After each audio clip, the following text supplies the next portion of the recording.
So, hi everyone. I am here with Nancy Vo, who is the author illustrator of this brand new book called The Outlaw. And Nancy is going to very kindly speak with us about her book and how she created it. Welcome, Thank Nancy. you. Thanks, Marianne. Um, I am going to talk about the book, but before I talk about the book, I'm going to turn on share screen and show you a little bit about how I even got into picture books. So, does that show up on your screen? Yes. It does. Okay. Uh, this is I Want My Hat Back, and probably a lot of you already know this book. This book was kind of pivotal in me deciding that I wanted to do picture books. I looked at this book in the bookstore and I read it, and I remember having this feeling like, what did this book just do to me? I was blown away, basically. But it was an interesting time because this was 2011, so we're looking back 7 years. And before that, I don't know if you know this, but there had been an article in the New York Times back in October that said, picture books are no longer a staple for children. So publishers were telling people, no, we don't want picture books. And then probably 2 years later, Candlewick came back and said, we believe in picture books, and started putting it all over their books.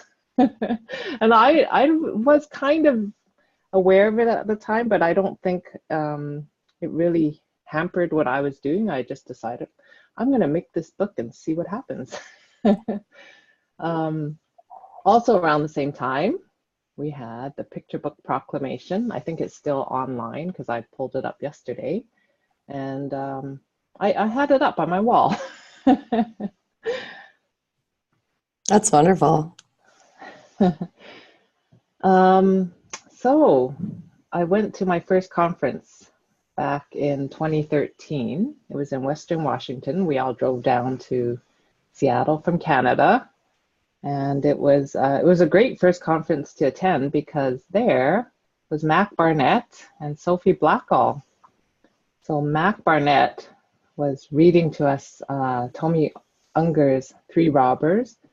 And he was also talking to us about, write the books that interest you and think about when you were a kid, what did you like? Sophie Blackall had an illustrator's workshop. And one of the exercises, she had us draw a shadow. And then we had to pass that picture on to the person next to us, and that person would make what made your shadow. But I was thinking, wow, this is amazing. It's kind of neat just to leave the shadow and have the reader or the viewer decide, make it up in their own minds. So, and it was also around the same time I had watched True Grit and was reading a lot of Westerns, I guess. So thinking about what Max said, what interests you? I went home and made this picture. So that was the genesis for The Outlaw. In one of the spreads, you'll see a version of this image. So this book started as a picture without any concept of what the story would be. And I had to really work at the story. And this is how I started. In our office, we sometimes go to meetings with Post-it notes, like little 3x3 Post-it notes, and we post up what people in the meeting say, and that way they can see it. And if they change their mind, they don't feel so overwhelmed and committed to what they've said. And it was the same way at home. I did this with the beginnings of the manuscript. You see all the Post-its on the floor. Those are the ones that didn't make it into the manuscript. So then once I had a version of the manuscript, you can see this is June by now, took it to the critique group, and it went through several iterations. June 13, by the way, right? June 2013. Yeah, June 2013. And then by November 2015, I think I felt I liked the story enough. And that summer, I rented a studio and went to work. I'm showing you an image of the book that was the genesis for this story. The Sisters Brothers is by Patrick DeWitt, and it's about two brothers, and one of the brothers really doesn't like this life of crime, and at the end he decides, okay, I've had enough of this, I'm going to change my ways. And I remember thinking at the end, he's notorious, what is he going to do? How are people going to treat him? And so that was what The Outlaw was about, basically. So how I started researching before I did the drawings was the setting of this story is in Oregon City, 1851. So I started Googling and looking at images from around that time. Here you have Portland in the 1850s. And it was also the gold rush, San Francisco, 1851, and that figured in the story. I didn't end up using San Francisco. I went back to kind of more, probably more Portland, Oregon. Looked at labels, everything that I could come up with, newspapers, fabric patterns. And then this was the image that probably helped me start with the first spread. This is a stumpscape, basically, of Portland, Willamette Valley in the 1850s, or it might be a bit later, 1870s. So it's a bit later, but it was a really, the image kind of spoke to me. So started laying out roughs. And I work in pen and ink mostly, and added color. So, and the color is watercolor? It is watercolor, yes. So I'm actually more comfortable with black and white. So it was a bit of a stretch to throw in some colors. So you got this was the color palette I landed on, and I think I tried to pick colors that would have been around during that time. Here's an image that didn't quite make it. We had, and I guess this is an important part of the process, because I had the manuscript critiqued with the writing group, but then I also had the illustrator group who would critique, and they kind of looked at this and said, that's either Monty Pythonish or very propaganda looking. Oh my goodness. So yeah, it was good. It was good to have that kind of feedback. So Mama left that spread. Mama didn't make it. Mama didn't make it. Here's another one that didn't make it. I quite like the crow, but it wasn't really working with the story. This is part of the process, like making the shadows. I really wanted to figure out how the shadows actually looked. So I was able to do that by cutting out the figures and putting a really strong light in the background. And then after I made the dummy, I sent it out to Groundwood Books, because Groundwood is the children's arm of Anansi Press, and Anansi Press is the publisher of Sisters Brothers. So I figured it would be a good matchup.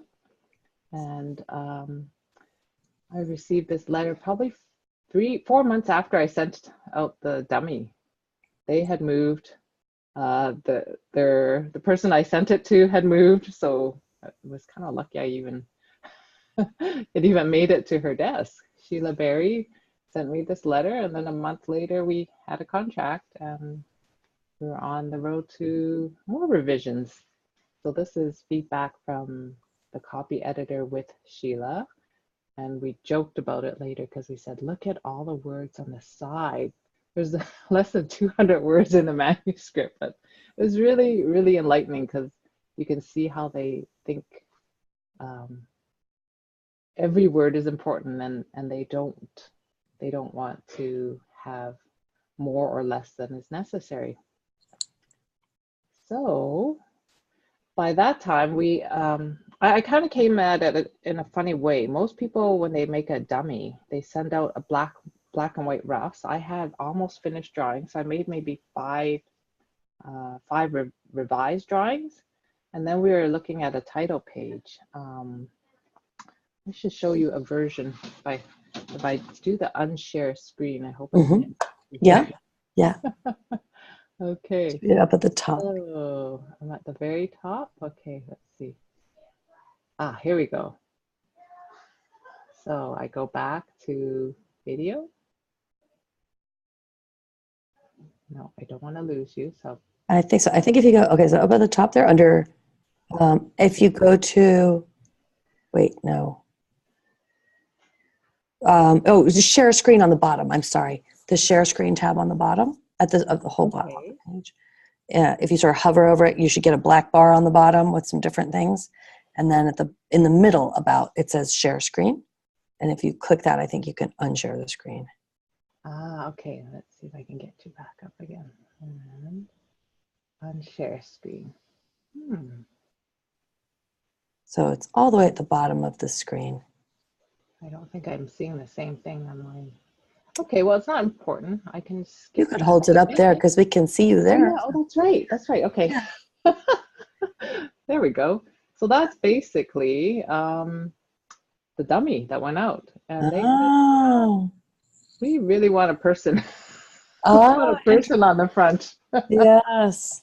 And I have the final version. Yeah, so that has a person on the front. It does indeed. And I was also asking Sheila, because I know at the time it was really popular to do something called spot varnish, which meant you had a spot on your title that was shiny. And I thought, could you do the opposite of that? Can you do spot grit, like sandpaper? And they said, no, I don't know if we can do that. And their art director, Michael, said, you know what? How about doing a letterpress? And I said, yeah, I think I can ask around about a letterpress. And sure enough, locally they had a company called Blackstone Press that did old school letterpress. And you can see on this is their Vandercook press. They found lettering probably from the 1880s, and they were able to do this for me. And these are the wooden letters in lockup. And I really liked how it turned out because there are all sorts of nicks and scratches. And yeah, it's really cool. And in fact, so it's sort of is it an embossing or the opposite of an embossing? Yeah, but yeah. Both the jacket and on the cover. Yeah, it's like a dent. It is like dented in, stamped in. Yeah. I'll share this with the students when I see them. So the in letterpress, I did take one class. They said that is actually a sign of very bad pressing. You can actually feel the dents, but it seems to be sort of an in thing to do now too. I bet, and I bet it cost extra and everything. We bartered. It was a bottle of red wine. Oh, that's really nice. She said, don't pay me. I really like red wine. It's okay. What a deal. Yeah. French, please. So is an image for the next book that I'm working on. And even though the Outlaw won't be launching until May, my head is already into the second book, and it's called The Ranger. So here's one of the characters you'll be meeting. This drawing will change again, but it's one of the working drawings. He's beautiful. Now you said you're working on 3 books together, right? So The Outlaw, The Ranger, and another one, but they're not sequels, right? They're not sequels. And we talked about this because they said, can we call it a series? And I said, well, that implies something sequential, and it's not sequential at all. It's more like stories that kind of sit beside one another. It's maybe pre-urbanism is the best way I can describe it. Yeah, so this one is set, so the Outlaw is sort of 1850s. It's pre-Civil War. It's the gold rush, so I try to think of it as like reckless optimism. And the Ranger is loosely based on Maddie Ross, the character in True Grit. And this is post-Civil War, the 1870s. We're kind of in the South, so there's kind of all that. In my research, the stuff that comes up is very different. Yeah, and she's a bit of a loner, so she decides she's going to be a ranger, and so she's kind of outside of all of that, all that's happening in the 60s and 70s. Yeah, I hope so she frees this poor fox. yes. Oh, good. Thank you. Okay. Spoiler alert. We'll leave you Sorry. hanging for 2 years. Thank you. Yeah, and so I just wanted to end this on kind of a note about my publisher. Sheila Berry was amazing, and she had a chance to see the dummy before she passed. And we also had this celebration of life, and it was so great to see the people who helped put all these great books together. So She was special indeed. Yeah. yeah. So anyway, that is all I have for slides. Nancy, that's wonderful. I was wondering if we could just get you to talk a little bit about how this text that appears, sort of as the part of the landscape, and it looks like part of the newsprint from your articles. How do you get that on there, and how does that work? How does that work? Okay. It kind of appears on every page, and it's almost like sort of infusing your art with the history itself. Yeah. So what I do is when I have these articles I've used for the research, I end up putting it back in with something called it's called a chart pack blender marker. I don't know if you can see A that. blender marker? Yeah. So I used to use this when I was in architecture school, but they had colors, so you could really quickly get a wash in, and not great for smelling because it's probably a bit toxic. Probably. Anyway. Like all good markers. Yes. So I would take, so I have this here with me. This is the pattern. Yeah. And the fabric. Yeah. I'll just take that and I'll put it on top of my watercolor and transfer right onto the image. And that's so cool. A lot of the textures. That's really cool. So when you put that image sort of face down on your watercolor, and then you press on the other side, and it kind of soaks through. Is that how it works? It does, yes. Oh, okay. Yeah. Okay. Yeah. Very, very cool. Well, I think it only works with laser printing, so that's okay. one of the fussiness. Good to know. Good to know. I think there's a lot going on. And do you ever use digital technologies at all in your work? Only to clean up or crop, but no. I'd like to know a bit more. Like now I'm starting to use it to, in another project I'm working on, I've learned how to get rid of the background in Photoshop. Right, right, So if you don't like it. Baby steps. Right. Well, I mean, there's something very beautiful about, especially like watercolor and pen and ink also, and the idea of, hand-drawn things and mistakes and all, and whatever else. So there is something to be said for that as well. But Nancy, thank you so much for a really lovely talk. It was lovely to hear about this book. We wish you great success. Okay. Well, thank you very much, Marianne. Thank you so much. I'm sure we'll see you soon, I hope. We will indeed. Okay. Take care. Bye-bye.